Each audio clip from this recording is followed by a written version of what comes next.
Hey guys, it's Maymay and welcome back to part 2 of this folio. This is the one that has our reverse waterfall in it. Now I'm holding it off to the side because what we're going to do today is kind of sneak peeking over there. You'll see it in just a second.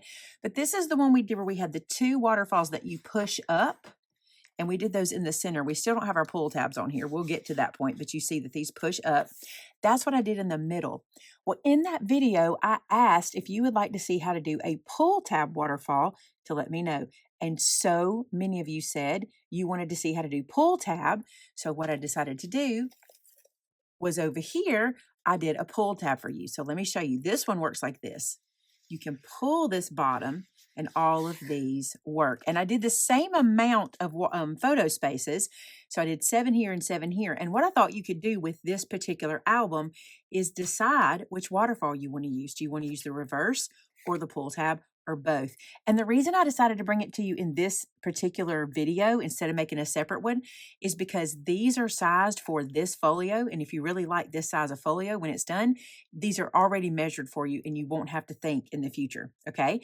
The other cool thing is this space and this space are virtually the same. They only differ by a tiny sliver of a little bit. So that means whatever you build for this one can go in all 4 spots, or whatever you build, for this one can go in all 4. It just gives you some versatility. Okay. So today's video is going to be how to assemble and how to install this pull tab folio. So you have 2 different options. All right, let's get started. So the first thing I'm going to do is I'm going to take a 4 by 12 inch piece. Now it won't remain 12 inches. I forgot to measure my piece when I made that other one, so I'll tell you how long this should be when we get done here. But we're going to start with it 4 inches wide and 12 inches long. Now what I'm going to do is I'm going to score it every 1/2 of an inch down one side of it until I have 7 spaces. Let me show what I mean. So this is a space, this is a space, this is a space, because I want to put 7 photo frames on. Now I'll give you the exact measures when we get to that point, but I just thought it'd be interesting to show you kind of how this works. So this will be my 4th space, my 5th space, 6th space, and then 7th space. So 3.5 is where we're going to go. So let's look at that and see if I'm right. 1, 2, 3, 4, 5, 6, 7. Perfect. That's what we're looking for.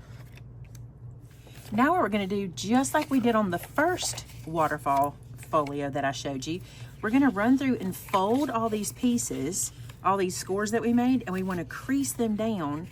And we want to do it forward and backwards, just like we did before. We want this to be very fluid. We want it to move. So I've done it one way. I'll go back and do it another. And this time, I'll crease. If you have not seen the reverse waterfall video, you want to be sure to check that one out. That's the one I did before this. We'll link that for you guys in the iCard and also in the description. So you'll be able to find that one to see it. And this one, again, is the pull tab waterfall. Now you're going to notice that this guy is not the same width as your photo mats. Your photo mats are 6 1/4 by 4 1/4, so there's a little bit of space on the side. So we will want to center this when we put it on. The reason this is not the same width is I need room to glue down the piece that's going to hold the waterfall in place so that it'll work. So what you'll want to do is apply glue in between that first space that we created, and then we're going to take a second to center this guy. Okay, so I'm going to place it here for a second. I'm going to get my centering tape. Y'all know I love this Spellbinder centering tape. And I can just place this down. It doesn't matter which side of this I use. I could have used the centimeter side if I want. Because this is a 4-inch strip, I just need to make sure that my photo mat is the same on both sides. And mine's a little bit off, so we'll go right here. So it needs to be 3 1/8. So just place that down right there. Peel this up and then rub this into place. Ideally, you'll put the tape there before you put the glue on, but I wasn't thinking, obviously. But now I've got it. So now that I have this one centered like it should be, the rest will just line up. So just center one and you'll be in good shape. So we're going to apply glue to the next space. So this one, all I'll do is line up the edges and to the score mark. Just to our score mark. And you want to do that all the way up. Get all your pieces glued on. So I have all of those glued on, and when I flip this over, you can see that they're all into their little spaces, and this piece then folds back over the top. Now for my waterfall, this piece that's hanging over, I trimmed it down 1/2 inch past my waterfall. You don't have to do it that small, but I was doing it to match the reverse waterfalls I have in the middle.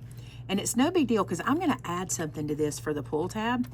So what I'll do here is almost messed up. You see that? I'm gonna lay this in where my final waterfall is at 1/2 inch, and then I can slice, and this will give me that piece. So this piece that I just cut off is 3/4 inch. So that means this piece we started with was 4 by 11 1/4. So we'll have that measurement for you, but now we know. Inside here, you see I laid down some decorator cardstock. I'm using the strawberry paper from Doodlebug that I love so much. It's called Berry Sweet. And I wanted that to show behind here. I'm gonna do it here also, but because this one lifts up, I have room to stick decorator paper behind it. But you might wanna go ahead and glue down paper on those too. But here what we're gonna do is I'm gonna flip this open, and I've already cut my piece, and so I'm gonna glue it all the way down and cover that whole page. Now we're gonna take our waterfall, and it's gonna live just like this. It's gonna be centered with about a little more than 1/4 inch on either side, and it's gonna be flush at the top. What makes this guy work, what holds him in place, is this piece here, okay? It is gonna live underneath our waterfall. I'm gonna lift this whole piece up, but you see how I'm leaving this down? We're not gonna glue this down. This is gonna be the piece that pulls. What we're gonna do is we're gonna take this piece, this is an extra piece, it's 1.5 inches tall by 6 5/8 wide, which is what my doors measure. And this is gonna get glued down out here and out here, but leaving the middle free so that our pull tab will work, okay? But I want to line it up to the bottom photo flap. So I'm gonna lay this down and line this up like this so that it's at that bottom section. You see it hanging off the side?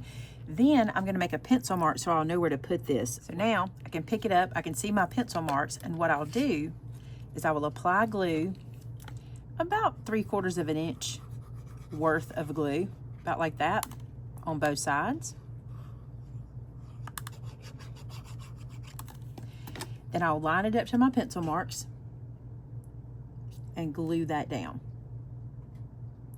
So we've left the center open, okay? So we let that sit for a second. Then this flap we have here is gonna go under in the middle. Our waterfall lays back down, and it should line up even here. This is our pull tab, okay? So it should line up even here. And what we'll do is we'll glue this down. Let me bring this over here a little bit for you. So to glue it down, we're gonna glue the last photo spot. Let me pick this up, okay? We're gonna apply glue here, okay? And our last photo spot is gonna get glued directly down, just like this. If you wanna know how far out to take your glue, you can make yourself a little pencil mark like this. So when I lift this up now, I know how far out or how far apart I can put my glue here. So I'll start here. Now I can lay this down, line that up, center it, get it at the top, and press. So all we've done is we've held the bottom photo mat still. It's gonna sit still, okay? So now when we pull our tab, this is what we get. Not cool? It's very easy to do. This one is working really well. If you see that it's not working as smoothly as you want it to, like this, you might just wanna lay these down and press, lay down the next one, press, just kind of get those guys working. This one was doing great though. I didn't have to worry about that. It's moving really, really smooth. So that is a pull tab waterfall. So in this one folio, you have a reverse waterfall. This one here, I run out of room to do it, but there's the reverse waterfall. And then we have a pull tab waterfall right next to it to show you two different kinds. I think that's pretty cool. I don't know that I would build this with 2 different waterfalls. I feel like I might just be consistent all the way across. But if you were wanting to know the difference, I thought this was a good way to do the side-by-side comparison for you. So we're gonna end this video here and let this be what this one is, a standalone pull tab waterfall for you.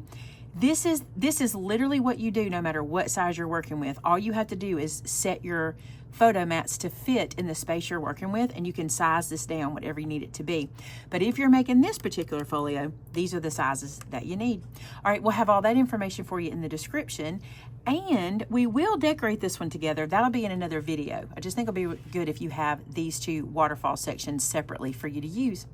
All right, you guys, thanks so much for being here today. Don't forget to subscribe to the channel. Give this video a big thumbs up. And better than that, if you're making a waterfall folio or a waterfall of any kind, I want to see it. Head to our customer gallery at maymaymadeit.com or our Facebook group called Maymay Made It and So Did I, and share with us what you're making. Thanks so much for being here. Till next time, bye now.